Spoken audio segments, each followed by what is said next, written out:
Graça e paz, queridos, graça e paz, queridas. Estamos mais uma vez juntos para darmos sequência a séries de estudos sobre princípios de autoridade. E hoje nós vamos falar de um assunto sobre aprendendo a tratar uma autoridade quando ela erra. Nós vamos mergulhar na palavra, nós vamos analisar vários textos da palavra e gostaria que você pudesse ter em mãos a Bíblia, você pudesse mergulhar comigo em cada texto que nós vamos analisar. Gostaria que você pudesse reunir com seus liderados, reunir com a sua liderança de célula, reunir com a sua liderança, porque esse assunto ele é muito pouco explorado, ele não é muito divulgado, apesar de sua grande relevância para quem lida com pessoas. Uma vez que todos nós fomos investidos de autoridade, precisamos aprender como tratar uma autoridade quando ela erra. Então é sobre isso que nós vamos tratar. O texto básico que nós vamos ler aqui é Romanos. Abra sua Bíblia em Romanos, capítulo de número 13.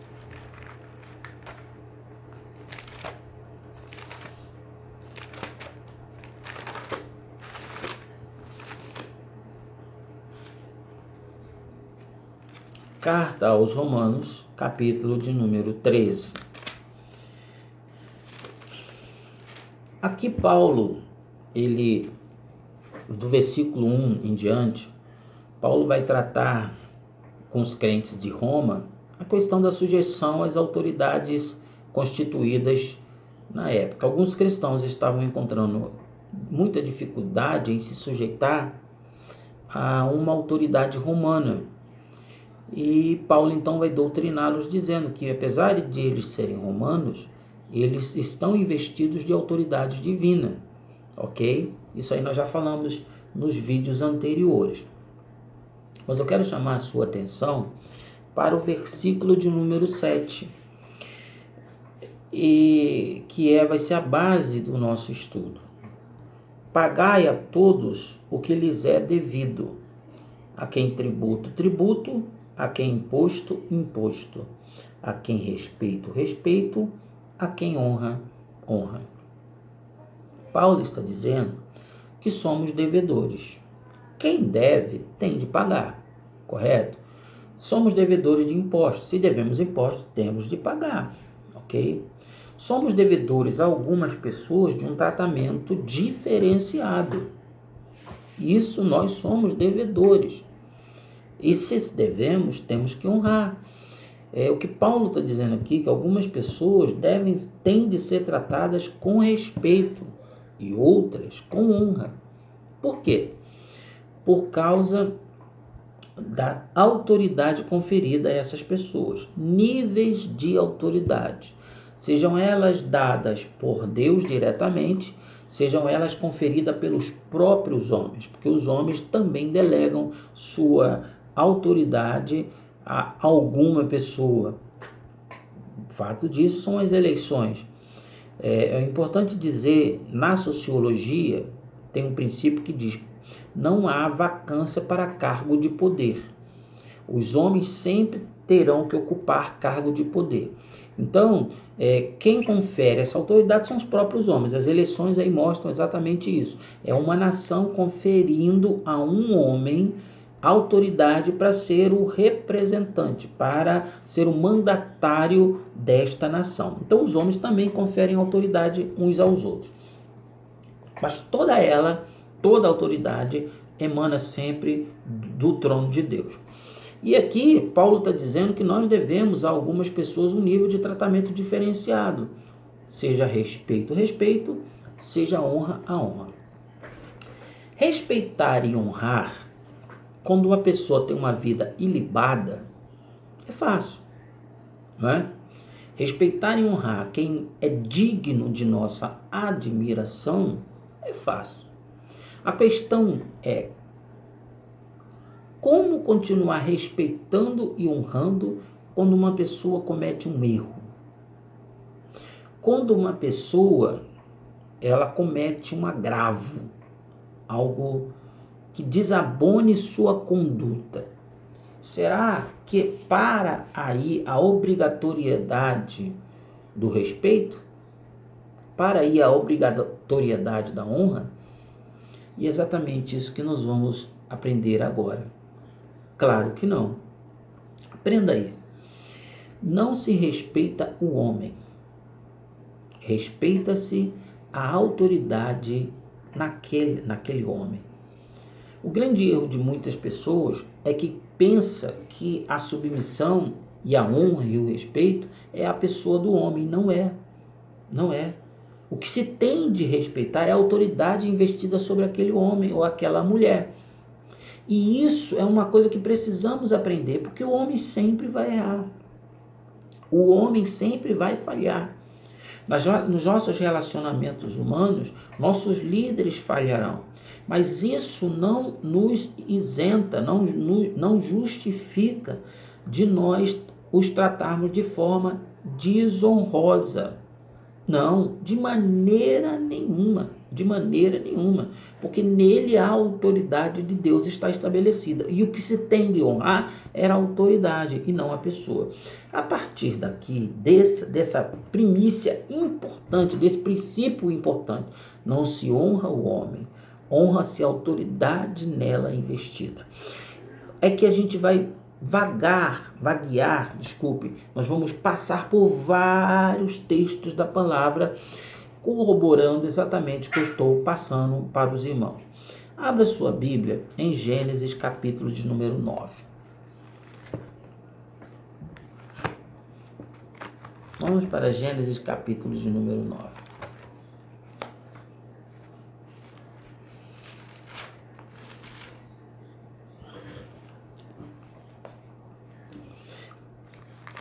No versículo 1, está escrito assim, ó.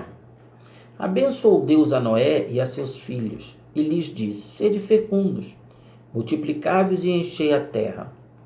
Pavor e medo de vós virão sobre todos os animais da terra, e sobre todas as aves do céu, tudo o que se move sobre a terra e todos os peixes do mar, nas vossas mãos serão entregues. Tudo o que se move e viver ser-vos-á por alimento. Como vos dei a erva verde, tudo vos dou agora. Carne, porém, com a sua vida, isto é, com seu sangue, não comerei. O que Deus está fazendo aqui a Noé é conferindo ele autoridade sobre toda a criação. Isso foi feito lá no Éden. No primeiro vídeo nós falamos isso. Nosso Deus delega autoridade. Agora, uma vez que o dilúvio passa e as águas secam-se, começa de novo a trajetória da humanidade sobre a liderança de Noé. Noé é um homem que Deus confere autoridade para ser seu representante na terra. E Noé recebe essa grande responsabilidade. Ok, até aí vai tudo bem. Agora, olha o versículo de número 20. Sendo Noé lavrador, passou a plantar uma vinha. Nós estamos diante de uma autoridade, de alguém que Deus lhe conferiu autoridade. Bebendo do vinho, embriagou-se e se pôs nu dentro de sua tenda.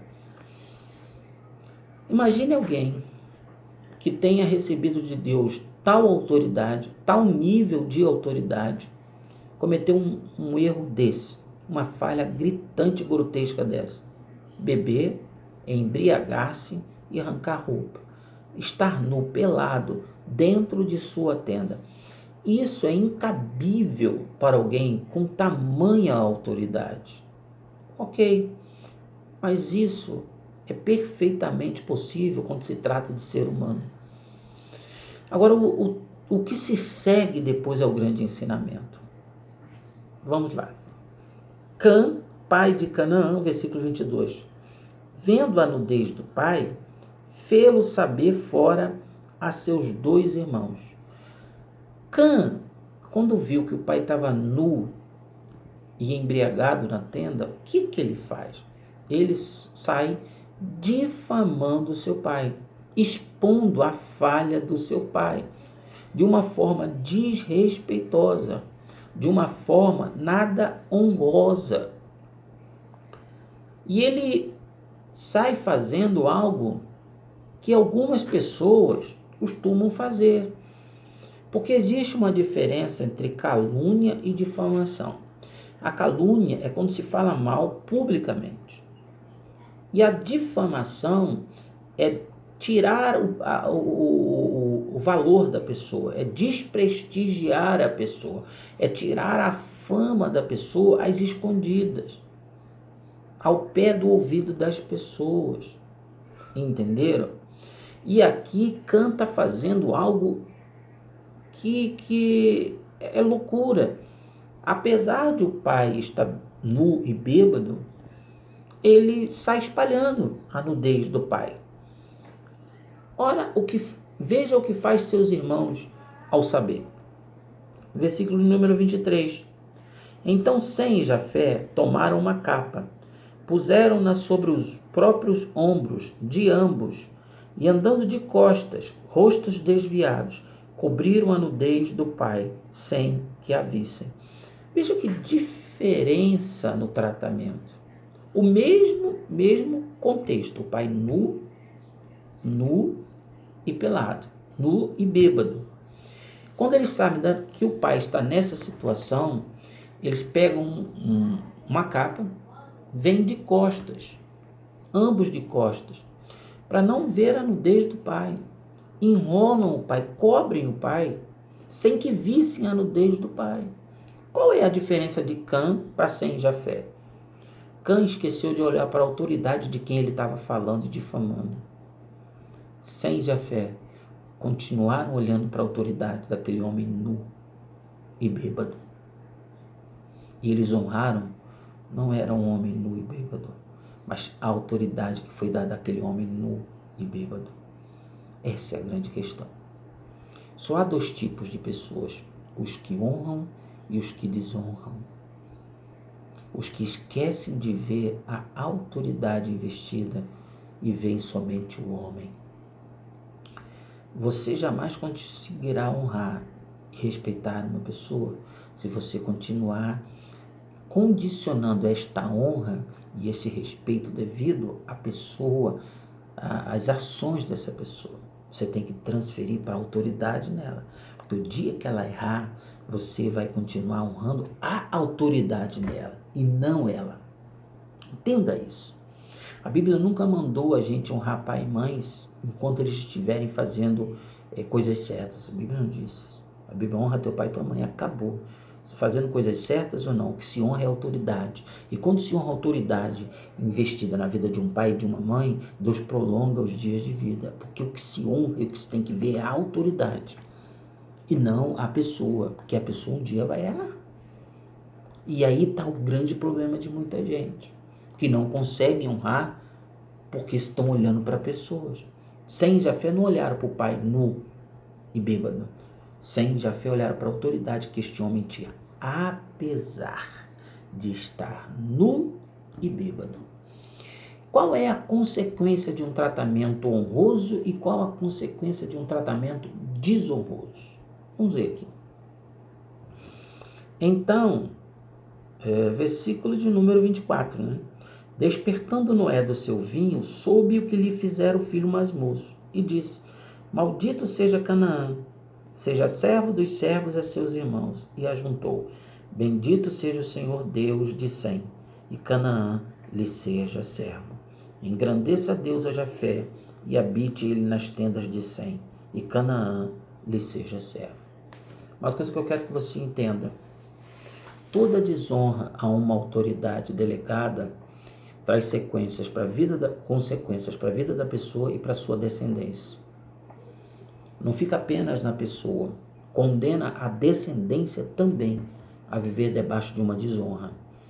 Então, Cã, por aquele ato desrespeitoso, desonroso, a figura do pai, colheu para si e para sua família inteira uma desonra. Não justifica-se a desonra sobre uma autoridade por causa dos erros da pessoa investida de autoridade. Por isso que eu estou aqui, para a gente mergulhar nesse princípio. Eu gostaria que você abrisse a Bíblia no livro de Judas. O livro de Judas é um livro que só tem um capítulo, ok? Então é um livro anterior ao livro de Apocalipse. Vai lá na Bíblia, abra no livro de Apocalipse e vem retrocedendo até você chegar em Judas. Judas, versículo de número 8. Deixa eu passar o contexto dessa carta para os irmãos. Toda carta no Novo Testamento, ela nascia para atender uma demanda, para resolver problemas, para dar instruções a uma comunidade. A carta de Judas nasce para resolver um problema de insubmissão nesta igreja. Havia um grupo de irmãos insatisfeito com a liderança do pastor local. Havia um grupo que o estava desrespeitando por algumas ações desse pastor. Esse é o contexto que é o nascedouro para essa carta. Observe o que Judas compila, escreve na intenção de resolver essa situação, na intenção de trazer comunhão de novo a essa igreja. Olha o que Judas, então, lança a mão. Vamos para o versículo de número 8. Quando eu falar de rebelião, porque eu vou falar de rebelião de uma forma bem pormenorizada, eu vou tratar de muitas coisas, tá bom? Para a gente entender. Não é o caso aqui, eu não vou falar de rebelião, apesar de que isso é um texto que fala de rebelião, eu não vou falar. Eu vou falar sobre a solução que Judas encontra para resolver o problema da insatisfação desses irmãos, desse grupo com o líder local. Versículo 8. Ora, estes da mesma sorte, este grupo, quais sonhadores alucinados, não só contaminam a carne, como também rejeitam o governo e difamam autoridades superiores. Olha só, esse grupo, eles não aceitavam ser liderados, comandados, não aceitavam o governo. Vocês já viram cavalo selvagem quando vai ser domesticado? Que luta que é! Até ele aceitar o arreio e ser comandado, ele luta. Então, havia aqui um grupo de gente que não queria ser governado, não queria ser liderado, não queria ter a vida conduzida, queriam conduzir sua própria vida fazendo o que lhes bem parecesse. E outra coisa, por essa dificuldade de ser liderado, eles difamaram as autoridades da igreja. Aquilo que eu falei lá de Cã, saíram difamando, desprestigiando, geralmente ao pé do ouvido. Outra coisa, o difamar tem a ver com o seguinte: pegar a falha do líder, que todo homem erra, e espalhar. Todo homem erra, porque é inerente isso nosso. Não tem um homem que erre, não tem um super pastor, um super homem, não existe isso. Todos nós falhamos. Deus delega autoridade não porque somos perfeitos, nunca. Deus delega autoridade porque Ele delega. Então Ele delega a autoridade a homens imperfeitos. Então você e eu sempre vamos estar submissos a homens imperfeitos. E isso a gente precisa entender, porque quando eles falharem, nós vamos honrar a autoridade que estão sobre eles. Isso eu vou falar de uma forma muito pormenorizada quando eu falar de Davi. Vocês vão entender por que Davi tratou com honra um homem louco, desvairado, endemoniado como Saul. E o final de Davi e o final de Saul. Então entenda uma coisa. Aqui não aceitavam o governo, estavam difamando as autoridades superiores da igreja, esse grupo. Então, Judas, então, ele vai lançar mão de um texto que está num livro que se perdeu. Nós não temos esse livro, mas é uma fonte que se perdeu, que não foi colocada no cânon da nossa Bíblia, mas Judas lança mão dessa fonte para tentar restabelecer a ordem na igreja. Versículo de número 9. Contudo, o arcanjo Miguel, quando contendia com o diabo e disputava a respeito do corpo de Moisés, não se atreveu a proferir juízo infamatório contra ele. Pelo contrário, disse: o Senhor te repreenda. Olha Que argumento espetacular o de Judas. Judas vai lançar mão de uma fonte que diz o seguinte: quando Moisés morreu, Satanás foi lá para pegar o corpo de Moisés. Alguns comentaristas acreditam que Satanás foi pegar o corpo de Moisés para embalsamar e promover uma profunda idolatria na nação de Israel. Deus então vai impedir o intento de Satanás enviando Miguel, chefe dos anjos. Ao chegar lá, os dois começam a disputar pelo corpo de Moisés. Lembrando a todos que um dia Lúcifer foi líder de Miguel. Como chefe de todos os anjos, foi líder de Miguel.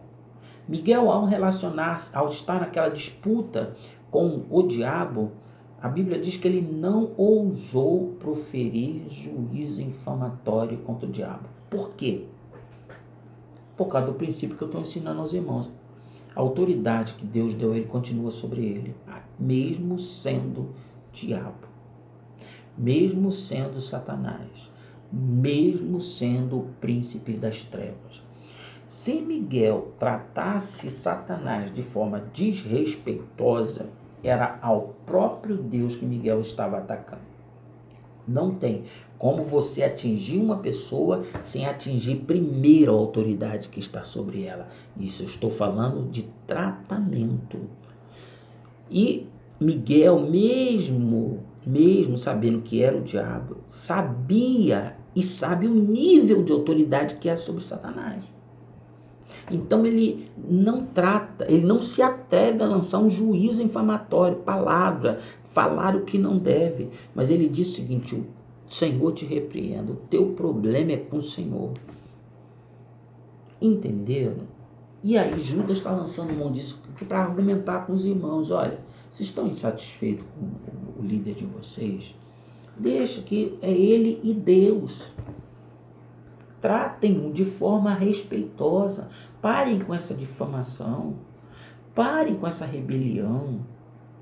Tratem-o de forma desrespeitosa porque ele é homem, mas ele é a autoridade estabelecida no local. Vocês estão tocando em Deus antes de tocar na pessoa. Não se deve nunca olhar para a pessoa, mas ao nível de autoridade que está estabelecida sobre ela. Amém? Eu quero ainda caminhar nessa direção com você, aprofundar esse estudo com você, lendo alguns outros textos. Abra sua Bíblia aí em 2 Samuel, capítulo 6.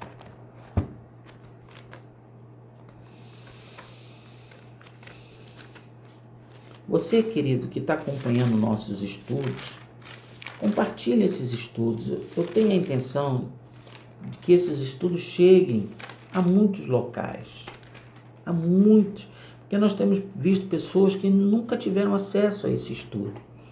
Então, partilhe isso, tá bom? Aperte o like ali que você gostou, se inscreva no canal. Se nós estivermos 1000 pessoas inscritas, nós vamos ter alguns privilégios do YouTube de fazermos o nosso vídeo ao vivo, de termos outras promoções do YouTube, o que vai nos ajudar a estarmos levando esse ensino da palavra de Deus para muitas pessoas, ok? 2 Samuel capítulo 6, versículo de número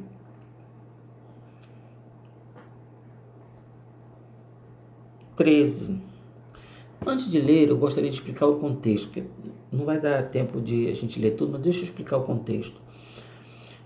Davi, ele recupera a arca da aliança, que representava a presença de Deus para Israel, recupera dos filisteus, que durante muito tempo a arca ficou em posse dos filisteus. A arca é trazida para Israel e Davi então agora traz a arca para Jerusalém, para colocar na tenda feita especialmente para guardar a arca. Aí, queridos, nesse momento, Davi vem numa alegria muito grande. É um momento único de ter de novo a arca do Senhor, há tanto tempo fora dos territórios de Israel. E esse é o contexto do que vamos ler agora. Versículo 14. Davi dançava com todas as suas forças diante do Senhor e estava cingido de uma estola sacerdotal de linho fino. Assim Davi com todo Israel fez subir a arca do Senhor com júbilo ao som de trombetas. Ao entrar a arca do Senhor na cidade de Davi, Mical, filha de Saul, a esposa dele, estava olhando pela janela. E vendo ao rei Davi, que ia saltando e dançando diante do Senhor, o desprezou no seu coração. Introduziram a arca e puseram-na no seu lugar, na tenda que lhe armara Davi. E este trouxe holocaustos e ofertas pacíficas perante o Senhor. Tendo Davi trazido holocaustos e ofertas pacíficas, abençoou o povo em nome do Senhor dos Exércitos. Repartiu a todo o povo e a toda a multidão de Israel, tanto homens como mulheres. E a cada um bolo de pão, um bom pedaço de carne e passas. Este se retirou todo o povo, cada um para sua casa.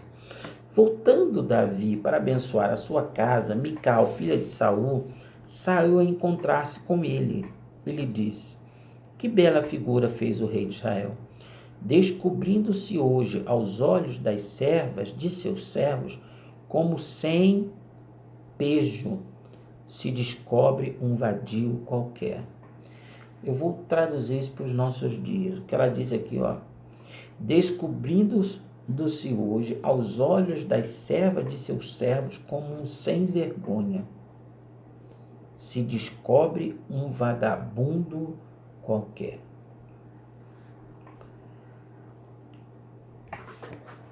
Veja, ela ao ver Davi dançando, ela o desprezou no coração. Mas se ela só guardasse o desprezo no coração, não traria problema para ela. O problema é que ela não aguentou. Quando ele entrou em casa para abençoar, ela veio imediatamente e lançou umas palavras desonrosas, primeiro para seu marido e segundo para o rei de Israel. Você se comportou como um sem vergonha, como se descobre um vagabundo qualquer. Lembrem-se que eu disse, não se toca o homem sem antes tocar na autoridade investida nele. Porque ela disse isso, ela disse para o próprio Deus. Olha a consequência disso. Disse, porém, Davi a Mical: perante o Senhor, que me escolheu a mim, antes do que a teu pai e a toda a tua casa, mandando-me que fosse chefe sobre o seu povo, sobre Israel, perante o Senhor me tenho alegrado. Ainda mais desprezível me farei, e me humilharei a meus próprios olhos. Quanto às servas de quem falastes, delas serei honrado. Mical, filha de Saul, não teve filhos, até o dia da sua morte. Davi não precisou falar nada. Davi só se defendeu dizendo: o Senhor me escolheu a mim antes do que o teu pai e toda a tua família. As servas que você falou que eu me descobri, delas seriam honradas. Davi só falou isso. Davi não proferiu nenhuma palavra, mas o próprio Deus secou o útero de Mical. Por quê?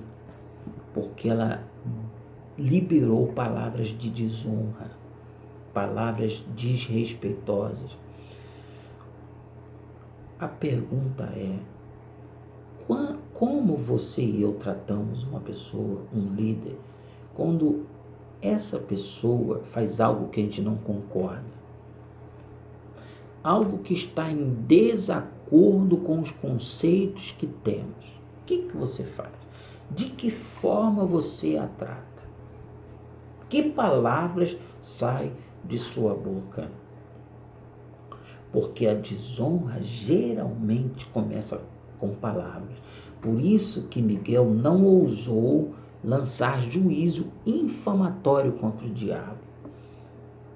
As palavras de Mical foram tão depreciadas diante do Senhor que o Senhor feriu o útero dela.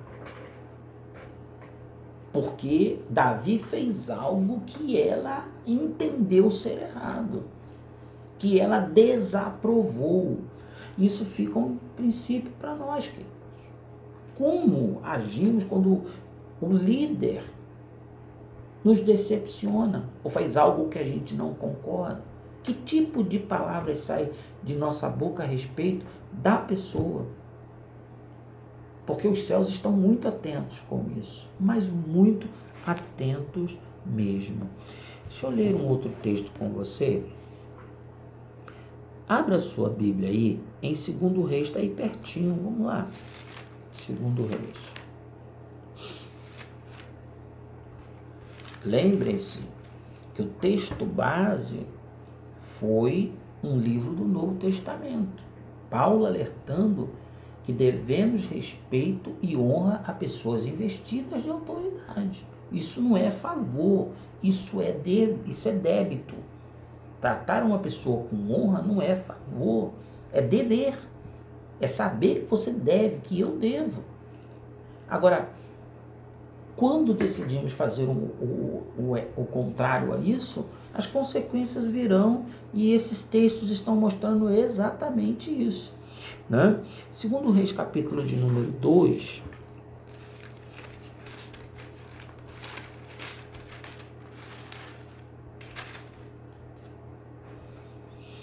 versículo 23, olha só.